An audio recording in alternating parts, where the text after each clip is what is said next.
তো আর ছোট বড় কোনো কিছু মনে থাকে না। মাঠে অপোনেন্টের সাথে সবসময় হচ্ছে জেদ নিয়ে খেলতে হয়। আমরা ভাবেই খেলি, তো ওখানে কি খেলছি আর সাফে আন্ডার-20 কি খেলবো ওটার বিষয় না। আমরা মাঠে আমাদের ফুল এফোর্ট দিয়ে খেলবো, ভালো খেলবো, ইনশাল্লাহ জিতবো। জানেন যে এশিয়ান কাপ কোয়ালিফাই করার পরে খুব বেশি সময় পাইনি আমরা এই টিমের সাথে প্র্যাকটিস করার। যে কয়দিন প্র্যাকটিস করেছি কোচ আমাদেরকে যেভাবে বলেছে সেভাবে করার চেষ্টা করেছি। আর আপনারা জানেন যে 2023-এ হচ্ছে আন্ডার-20 চ্যাম্পিয়ন বাংলাদেশ। আমরা চাইবো এই ধারাবাহিকতা বজায় রাখার। এখানে আমাদের প্রতিপক্ষ থাকবে নেপাল, ভুটান, শ্রীলঙ্কা, 3টি টিমই স্ট্রং টিম। কোনোভাবে আমরা কাউকে ছোট করে দেখবো না, সবাই এখন ভালো খেলে।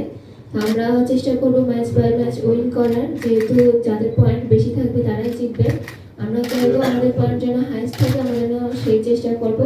সবাই আমাদের জন্য দোয়া করবেন, আমরা যেন এই ধারাবাহিকতা বজায় রাখতে পারি।